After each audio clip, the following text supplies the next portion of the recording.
नमस्कार, आप देख रहे हैं 4 PM और मैं हूं आपके साथ निधि तिवारी। लोकसभा चुनावों की उल्टी गिनती शुरू हो चुकी है। ऐसे में मोदी सरकार हर वर्ग को लुभाने की कोशिश में जुट गई है। एक ओर राम मंदिर के जरिए हिंदुओं का वोट बैंक साधने की कोशिश, दूसरी ओर मुस्लिमों को लुभाने के लिए मोदी भाईजान अभियान चलाया जा रहा है। तो वहीं अब खबर ये भी आ रही है कि किसानों को लुभाने के लिए मोदी सरकार महिला किसानों को बड़ी सौगात देने जा रही है। प्रधानमंत्री मोदी महिला किसानों को सालाना मिलने वाली सम्मान निधि अब डबल करने जा रहे हैं। जी हाँ, महिला किसानों को हर साल अब 6,000 नहीं बल्कि 12,000 रुपए केंद्र सरकार की ओर से मिलेंगे। 1 फरवरी को आने वाले बजट में इसकी घोषणा भी हो सकती है। ऐसे में सवाल ये है कि क्या मोदी सरकार को भी कड़ी चुनौती मिलने का डर सता रहा है, क्योंकि इस बार भाजपा की सीधी टक्कर इंडिया गठबंधन से है और इंडिया गठबंधन को लेकर भी बीजेपी ने तमाम भ्रम फैलाने की कोशिश की कि इंडिया गठबंधन टूट जाएगा या फिर सीटों का बंटवारा नहीं हो पाएगा और तमाम तरह की लड़ाइयां होंगी। इस तरह की चीजें काफी ज्यादा फैलाने की कोशिश की भाजपा ने, लेकिन जैसे ही खबरें निकलकर सामने आ रही हैं कि इंडिया गठबंधन में भी सीटों का बंटवारा अब फाइनल हो चुका है, चाहे वो महाराष्ट्र हो, चाहे दिल्ली हो, चाहे पंजाब हो या फिर बिहार हो या फिर उत्तर प्रदेश में, जैसा कि कल मीटिंग हुई थी, कई सारी खबरें निकलकर सामने आई कि अब सीटों का बंटवारा फाइनल हो चुका है। तो ऐसे में सवाल यह है कि क्या बीजेपी को भी विपक्षी एकता का डर सता रहा है, और इन्हीं सब सवालों पर हम चर्चा करेंगे। और इस चर्चा में हमारे साथ मौजूद हैं प्रोफेसर अभय दुबे सर, बहुत बहुत स्वागत है आपका। तो सर, जैसा कि आप देख ही रहे हैं कि तमाम तरह के अभियान बीजेपी चला रही है और अब एक खबर और आई है कि पीएम मोदी ने, जैसा कि 2019 के लोकसभा चुनावों से पहले किसान सम्मान निधि देने का ऐलान किया था और जिसमें हर साल किसानों को 6,000 रुपए दिए जा रहे हैं और इस योजना से फिलहाल देश के 11 करोड़ किसानों को फायदा हो रहा है और इनमें से बड़ी संख्या में महिलाएं भी हैं। तो क्या लगता है कि मोदी सरकार ने बड़ा दांव खेला है? देखिए, इसको बड़े दांव के रूप में देखना उचित नहीं है, लेकिन इससे ये जरूर पता चलता है कि मोदी सरकार पूरी चौंकी हुई है। ये स्थिति 2019 में नहीं थी, ना ये स्थिति 2014 में थी। इस बार मोदी सरकार को लग रहा है कि विपक्षी एकता का इंडेक्स पिछले 2 लोकसभा चुनावों के मुकाबले ऊंचा होगा। कितना ऊंचा होगा ये धीरे धीरे स्पष्ट हो रहा है। मुझे लगता है काफी ऊंचा होगा। ऐसी स्थिति में मोदी सरकार अपने सारे कील कांटे दुरुस्त करना चाहती है। अभी हाल ही में सी वोटर का एक राष्ट्रीय सर्वेक्षण आया जो कि एबीपी चैनल पर संदीप चौधरी के प्रोग्राम में दिखाया गया। उसमें ऐसे बहुत से निष्कर्ष निकाले जा सकते हैं जो मोदी सरकार के लिए चौंकाने वाले निष्कर्ष हैं। मसलन उसमें एक सवाल ये पूछा गया था कि जो लाभार्थी योजनाएं मोदी सरकार ने बड़े पैमाने पर बहुत सी लाभार्थी योजनाएं देश में जारी की हैं, उससे उसका जनता के ऊपर क्या असर है, जनता उसे किस रूप में देखती है। तो उसमें निकल के ये आया कि महिलाएं उन लाभार्थी योजनाओं को, ऐसी बात नहीं है कि उनके ऊपर बहुत ज्यादा बम है, या 60 या 70% महिलाएं उन लाभार्थी योजनाओं का स्वागत कर रही हैं। बहुत ही कम रेटिंग आई उसकी। इसी तरह युवकों में भी उसकी रेटिंग कम आई, दलितों में रेटिंग कम आई उसकी, जिनको जो जरूरत होती है इन चीजों की बहुत ज्यादा। आदिवासियों में तो रेटिंग काफी कम है उसकी लाभार्थी योजनाओं की। तो ये देखकर मोदी सरकार काफी चौंकी है, क्योंकि वो लोग तो ये मान के चले थे कि लाभार्थियों का जो संसार उन्होंने बनाया था ये ऑटोमेटिकली हमारे वोटर बन जाएंगे। अच्छा, चूंकि महिलाओं में रेटिंग कम आई, फिर दूसरा एक सवाल पूछा गया कि राम मंदिर जो बन रहा है उसके ऊपर जनता की राय क्या है। तो उसमें भी देखा कि महिलाओं में कोई राम मंदिर को लेकर ऐसा कोई उत्साह नहीं है कि उनकी 80% या 90% रेटिंग आई हो। ठीक है, लोग कहते हैं अच्छा है, बन रहा है, बनने दीजिए, बढ़िया बात है, लेकिन ऐसा भी नहीं है कि लोग उत्साह से राम मंदिर के सवाल पर उबल रहे हों। फिर जो राम मंदिर को महत्वहीन मानने वाले या बहुत कम महत्व मानने वालों की संख्या भी करीब 45% के आसपास निकली। और स्त्रियों की जो रेटिंग है उसको देख के मोदी सरकार का चौंकना बहुत स्वाभाविक है। देखिए, एक जमाना था, मेरे ख्याल से अभी करीब 10 साल पहले की बात है, भाजपा के मुकाबले राष्ट्रीय स्तर पर महिलाओं का औसतन वोट कांग्रेस को ज्यादा मिलता था। लेकिन धीरे धीरे ये स्थिति बदली। आज सारे देश में महिलाओं का वोट कांग्रेस के मुकाबले भारतीय जनता पार्टी को ज्यादा मिलता है। ऐसी स्थिति में भी जबकि भाजपा महिलाओं के वोटों की पहली पसंद है, उसमें भी राम मंदिर के सवाल के ऊपर और ये जो लाभकारी योजनाएं हैं, लाभार्थियों वाली योजनाएं हैं, इनके सवाल पर रेटिंग अच्छी नहीं आई महिलाओं में। इसलिए मुझे लगता है कि मोदी सरकार ने आनन फानन में, पहले से उनके अंदर चिंतन चल रहा होगा कि सरकार ने अपने तरीकों से भी इसके बारे में पता लगा लिया होगा। मोदी सरकार ने आनंद फानन में इस योजना का ऐलान करने का निश्चय किया कि वो जो किसान सम्मान निधि है वो महिला किसानों के लिए 6,000 से बढ़ाकर उसको 12,000 करेंगे। अब आप देखिए कि 6,000 का मतलब हुआ, अगर आप ये सालाना है ना 6,000, अगर आप हर महीने के हिसाब से देखें तो ये 500 रुपए महीने हुआ, और 12,000 का मतलब हुआ 1,000 रुपए महीने। इससे अंदाज लगा सकती हैं आप कि लोगों की आमदनी और किसानों की आमदनी कितनी कम है। जिसकी जितनी कम आमदनी होगी वही इतनी कम राशि के भुगतान के ऊपर खुश होगा या संतुष्ट होगा या अपेक्षा रखेगा। आपको ध्यान होगा कि जब किसान आंदोलन चल रहा था और दिल्ली को 3 तरफ से किसानों ने घेर रखा था, उस समय गाजीपुर बॉर्डर के ऊपर एक किसान महिला जो हुक्का पी रही थी, उससे पत्रकारों ने पूछा कि आपको जो किसान सम्मान निधि की राशि आती है उसका आपने क्या किया? तो उसने कहा कि मैंने उसकी तम्बाकू खरीद ली हुक्का पीने के लिए। तो इससे आप अंदाजा लगा सकती हैं कि जो लोग इतने विपन्न नहीं हैं, यानी जो खाते पीते खुशहाल किसान हैं, उनके लिए उस किसान सम्मान निधि का कोई मतलब नहीं है। उनके लिए वो ऐसा ही है जैसे बच्चे को कोई जेब खर्च दे दिया जाता है। लेकिन जो लोग बिल्कुल विपन्न हैं, जिनकी आमदनी जैसा कि आंकड़ों में भी निकल के आता है, बहुत ही कम है किसानों की आमदनी देश में, उनके लिए ये निधि बहुत मायने रखती है। ये जो किसान सम्मान निधि है बहुत मायने रखती है।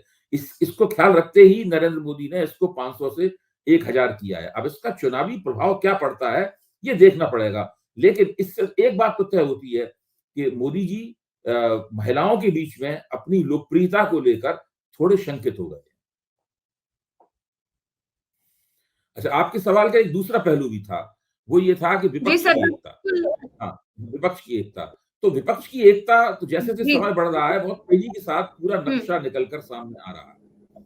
अब मुझे लगता है कि आम आदमी पार्टी के साथ में कांग्रेस की एक पैकेज डील सी होने जा रही है। आम आदमी पार्टी भी चाहती है कि कई राज्यों के बारे में एक साथ समझौता हो, बजाय इसके केवल दिल्ली के बारे में बात हो या पंजाब के बारे में बात हो। इसी तरह जो महाराष्ट्र में जो महाविकास अघाड़ी के बीच में जो एकता है, उसकी तस्वीर भी साफ हो रही है। इधर बिहार में महागठबंधन के बीच की एकता की भी तस्वीर साफ हो रही है, और उत्तर प्रदेश के अंदर भी तस्वीर साफ हो रही है। मायावती ने, जैसे कि मैंने कल के प्रोग्राम में आपके साथ जिक्र भी किया था, मायावती ने ये कहना बंद कर दिया है कि वो अकेले चुनाव लड़ेंगी, क्योंकि मायावती को कम से कम इतनी बात समझ में आ गई है कि अकेले चुनाव लड़ना उनके राजनीतिक भविष्य के लिए बहुत ही हानिकारक है। तो ये सब जो घटनाक्रम चल रहा है, ये तमाम डेवलपमेंट्स जो हैं, वो मोदी सरकार को शंकित करते हैं और उनके लिए उनको मजबूर करते हैं मोदी सरकार को कि कुछ और पेशबंदी करें, कुछ अतिरिक्त प्रयास करें, ताकि वो इस पूरे क्षेत्र में जिन्हें वो अपना प्रभाव क्षेत्र मानते हैं, 2019 का प्रदर्शन दोहरा पाए। देखिए, एक बहुत बड़ा सवालिया निशान, अगर इस 2019 के प्रदर्शन में जरा सी भी कमी हुई, मैं ये नहीं कह रहा हूं कि आप उत्तर प्रदेश में मोदी से 40 सीटें छीन लें या 50 सीटें छीन लें, या मध्य प्रदेश में आधे से ज्यादा सीटें छीन लें। मेरा कहना है कि अगर 12 से 15% प्रदर्शन में भी उनके कमी कांग्रेस ने कर पाया, तो मोदी जी अपने बहुमत को लेकर संकट में फंस जाएंगे। जी, बिल्कुल ठीक कह रहे हैं आप। और इस समय एक और वर्ग है जिसको साधने का काफी प्रयास किया जा रहा है, वो है मुस्लिम वर्ग। और इसके लिए जो प्रधानमंत्री मोदी है, वो एक और अभियान इस समय चलाया जा रहा है बीजेपी के द्वारा, मोदी भाईजान। और इसकी टैगलाइन रखी गई है, ना दूरी है ना खाई है, मोदी हमारा भाई है। और इसके तहत हर क्षेत्र में ये अभियान चलाया जा रहा है और 1,000 महिलाओं को हर दिन जोड़ने की कोशिश की जा रही है इसके जरिए। तो आखिर मोदी सरकार को इसकी जरूरत क्यों पड़ गई? देखिए, मुसलमानों के बीच में भाजपाई मुसलमानों का एक हिस्सा है बहुत छोटा सा, इसको हम लोग जानते हैं। खासतौर से जो शिया मुसलमान हैं, वो भारतीय जनता पार्टी के प्रति उनका एक रुझान है। इसी तरह बरेलवी मुसलमानों में भी भारतीय जनता पार्टी की तरफ एक रुझान है, और उसके ऐतिहासिक कारण है। लखनऊ में जब 70 के दशक में जब शिया सुन्नी दंगे हुए थे, तो बहुत बड़े पैमाने पर सुन्नियों ने शियाओं को आहत किया था। उस समय शायद जनसंघ ने मदद की थी शियाओं की, और किसी राजनीतिक दल ने मदद नहीं की थी। तभी से शियाओं का भारतीय जनता पार्टी के प्रति एक हमदर्दी का रुझान है। और पूरे देश में अगर आप राष्ट्रीय डेटा को देखें, वो खासतौर से लोकनीति CSDS के डेटा को देखें, तो उसमें भी दिखाई पड़ता है कि पूरे देश में करीबन 8% वोट मुसलमानों के भारतीय जनता पार्टी को मिलते हैं। लेकिन अगर बिल्कुल ताजा सर्वे हुआ, इसका मैं अभी जिक्र किया था, सी वोटर का सर्वे देखें तो उसमें हर कैटेगरी में, चाहे वो राम मंदिर वाली कैटेगरी हो, चाहे वो लाभार्थी योजनाओं वाली कैटेगरी हो, चाहे वो महंगाई वाली कैटेगरी हो, चाहे देश का गौरव राष्ट्र में दुनिया भर में उठाने वाली कैटेगरी हो, जितनी भी कैटेगरीज के अंदर वो सर्वे किया गया था, उसमें सबसे कम रेटिंग मुसलमानों के बीच में आई थी। यानी मुसलमान इस सरकार के तमाम कामों को बहुत ही तिरस्कार की दृष्टि से देखते हैं। उनका मानना है कि इसमें कोई खास बात नहीं है, जो राम मंदिर बन रहा है इसमें कोई खास बात नहीं है, जो देश का नाम सारी दुनिया में उठाने का जो प्रचार किया जा रहा है इसके अंदर भी कोई खास बात नहीं है। तो हर जगह वो ये कहते हैं। तो मुस्लिम समाज के अंदर के जो प्रयास चल रहे हैं मोदी जी के, इनका कोई, मुझे नहीं लगता इनका कोई भी प्रभाव पड़ेगा। मुसलमान महिलाओं के वोट मिलने का जो प्रचार इनकी तरफ से किया जाता है, वो मुझे तो लगता है कि बहुत बढ़ा चढ़ा के किया जाने वाला प्रचार है, और उसको गोदी मीडिया और हाथों हाथ लेता है और उसको बढ़ाता है, उसका भी कोई प्रभाव नहीं होगा। अटल बिहारी वाजपेयी जब प्रधानमंत्री थे, तब एक ऐसा समूह बना था जो कि अटल बिहारी वाजपेयी के साथ मुसलमानों की तरफ से जुड़ना चाहता था। मोदी जी ने कई गुजरात के कुछ मुसलमान अभिजन वर्ग को, जो खास तौर से दबदबे वाले और ऊंचे तबके के जो मुसलमान हैं गुजरात के, उनमें से एक दो को चुनकर आगे बढ़ाया। इधर उत्तर प्रदेश में से भी एक दो को चुनकर आगे बढ़ाया गया, लेकिन उससे कोई फर्क नहीं पड़ा। अब जैसे दिल्ली में सुनहरी बाग मस्जिद वाला विवाद चल रहा है, तो अभी फिरोज बख्त अहमद ने एक लेख लिखा उसके ऊपर कि भाई सुनहरी बाग मस्जिद को अगर ढाया जाता है तो ये एक बहुत बड़ी जो एक सांस्कृतिक विरासत है, ऐतिहासिक विरासत है, ये बर्बाद होगी। अब ये फिरोज बख्त अहमद वही है जो कि मोदी जी के प्रिय पात्रों में से रहे हैं, और उनको एक यूनिवर्सिटी का वाइस चांसलर भी बनाया गया था, और वो टीवी पे लगातार मोदी जी को और उत्तर प्रदेश के मुख्यमंत्री आदित्यनाथ का भी बचाव करते रहे हैं। तो मुसलमानों में जो कोशिश है वो बहुत आधी अधूरी कोशिश है, उसके अंदर कोई निरंतरता नहीं है।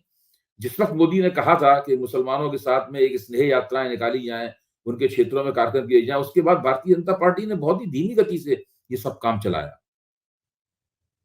तो सर, मोदी सरकार तो लगातार तमाम तरह के ऐलान कर रही है तमाम वर्गों को लुभाने के लिए, लेकिन इंडिया गठबंधन का ये सब कुछ कब सामने आएगा, कब रैलियां होंगी और कब, क्योंकि सीट बंटवारे पर तो कहा जा रहा है कि ज्यादातर राज्यों में चर्चा हो चुकी है, सीट बंटवारे पर सब कुछ फाइनल हो चुका है, लेकिन अब सड़कों पर निकलने की जरूरत है, लोगों के बीच जाने की जरूरत है, उन्हें अपनी जो फ्यूचर की योजनाएं है उसके बारे में बताने की जरूरत है। तो ये सब कुछ कब शुरू होगा? देखिए, मैं तो पहले से ही ये बात कहता रहा हूं कि इंडिया गठबंधन को सीट बंटवारे से भी पहले एक न्यूनतम साझा कार्यक्रम बनाना चाहिए। अगर वो न्यूनतम साझा कार्यक्रम बना लेते तो वो कम से कम उस नैरेटिव के बनने की, उस कहानी के बनने की शुरुआत हो जाती जो कि मोदी के नैरेटिव के समांतर इस देश में विपक्ष द्वारा चलाया जाना चाहिए। लेकिन इंडिया गठबंधन के नेता, जाहिर है कि ज्यादा तजुर्बेकार है, हम तो नहीं सिखा सकते उन्हें कैसे चुनाव लड़ा जाएगा, कैसे गठबंधन चलाया जाएगा। तो उन्होंने ये तय किया है, लगता है कि पहले वो सीटों का गठजोड़ कर लेंगे, उसके बाद न्यूनतम साझा कार्यक्रम वगैरह बनाएंगे। मुझे अभी भी लगता है अगर न्यूनतम साझा कार्यक्रम, जो आसान बात था उसका बनाना, अगर पहले बन जाता तो आज ये सारे देश में एक तरह का संदेश जाना शुरू हो जाता, लोगों को पता लगना शुरू हो जाता कि विपक्ष दरअसल राष्ट्रीय समस्याओं के बारे में क्या सोच रहा है। उस न्यूनतम साझा कार्यक्रम में ये बात कही जा सकती थी कि भाई देश में बहुत बड़े पैमाने पर बेरोजगारी है, हम अगर सत्ता में आ जाएंगे तो हम लोगों को किस तरीके से रोजगार देंगे। देश में बड़े पैमाने पर महंगाई बढ़ रही है, हम जब सत्ता में आ जाएंगे तो महंगाई को थामने के लिए हम किस तरह का कार्यक्रम लेंगे। इस तरह की बहुत सी, अमीर गरीब के बीच की जो खाई बढ़ रही है उसको हम कैसे भरेंगे, ये तमाम बातें निकल कर आ सकती थी। लेकिन विपक्ष ने ऐसा नहीं किया। अभी विपक्ष का सारा फोकस सीटों के तालमेल के ऊपर है, और मुझे लगता है कि 15 से 20 जनवरी के बीच तक ये सीटों का तालमेल जितना होना है उतना हो जाएगा, बाद में और होता रहेगा। लेकिन अभी फिलहाल पहले दौर में 80 से लेकर 90% तक सीटों का तालमेल हो जाएगा। उसके बाद मुझे लगता है तुरंत काफी तेजी के साथ में इंडिया गठबंधन को कदम उठाने होंगे। ये कहा भी गया है उनकी तरफ से कि अगली बैठक के अंदर जो विभिन्न पदों पर कौन कौन होगा, कौन संयोजक होगा, कौन सभापति होगा, चेयरपर्सन होगा, इन सब चीजों का फैसला होगा। तब देखिए क्या होता है। हालांकि मुझे इस बात को लेकर हल्की सी निराशा भी है कि अगर ये काम पहले कर लिया जाता तो ये इंडिया विपक्ष की एकता को ज्यादा बड़ा एक उछाल मिलता। जी, बिल्कुल ठीक कह रहे हैं आप। और इस बार सर एक और खबर कांग्रेस को निकल कर आई कि कांग्रेस ने जब बीते हफ्ते शीर्ष नेताओं के साथ बैठक की और इस बैठक को लेकर खबर ये सामने आई कि कांग्रेस 255 लोकसभा सीटों पर लड़ने पर विचार कर रही है। और तो अगर ये खबर सही है तो फिर एक बड़ा जोखिम उठाया है क्या कांग्रेस ने, क्योंकि अपने राजनीतिक जीवन में ये सबसे कम सीटों पर लड़ने का विचार है। निधि, मैं तो इसका स्वागत करता हूं, मैं इसे जोखिम नहीं मानता हूं। मैं ये मानता हूं कि कांग्रेस ने ये ठीक किया। अगर कांग्रेस 250 सीटों पर लड़ना चाहती है तो ये बेहतर है। पिछली बार वो 400 सीटों पर लड़ी थी, नतीजा क्या हुआ था हम जानते हैं, वो 52 सीटों जीती थी। अगर वो 250 सीटों पर ही कांग्रेस लड़ना चाहती है तो उससे विपक्ष की दूसरी जो पार्टियां हैं उनके लिए काफी गुंजाइश खुलेगी। यानी इसका मतलब है कि कांग्रेस उन इलाकों में जहां कांग्रेस का प्रभाव क्षेत्र नहीं है, ज्यादा सीटों के लिए कोई मोलतोल नहीं करेगी, वहां दावेदारियां नहीं ठोकी जाएंगी। कांग्रेस उन इलाकों में फोकस करेगी जहां उसे सीधे सीधे भारतीय जनता पार्टी से टकराना है। और वही मेरे ख्याल से इस बार 2024 के चुनाव की सबसे बड़ी चुनौती है। गेंद पूरी तरीके से कांग्रेस के पाले में है। अगर कांग्रेस ने अपने प्रभाव क्षेत्रों में 2019 के मुकाबले बेहतर प्रदर्शन नहीं किया, अगर 20-25% बेहतर प्रदर्शन नहीं किया, तो विपक्ष को भूल जाना चाहिए कि वो मोदी को अपदस्थ कर सकते हैं। सारी लड़ाई जो है उसी इलाके में होनी है ज्यादातर, जो भाजपा का प्रभाव क्षेत्र है और जहां कांग्रेस उससे सीधे सीधे टकरा रही है। जी, बिल्कुल ठीक कह रहे हैं सर। आखिर में सवाल करेंगे जो इस समय सबसे बड़ा मुद्दा हो चुका है राम मंदिर का।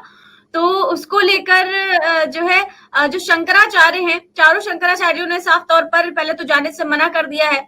कुछ का कहना है कि जो समय है वो ठीक नहीं है और मोदी जी परंपराओं को नहीं मान रहे हैं। तो कुछ ये कह रहे हैं कि हम वहां पर ताली बजाने तो जाएंगे नहीं, मोदी जी सब कुछ करेंगे और वहां बैठकर हम ताली बजाएंगे तो ये बिल्कुल ही खिलाफ हो जाएगा, इसीलिए ना हम जाएंगे और हमारे आराध्य श्री राम है, हम यहाँ पर ही सब कुछ कर लेंगे। लेकिन उस कार्यक्रम को, जो कि एक इवेंट है, राजनीतिक कार्यक्रम बनाने की कोशिश की जा रही है।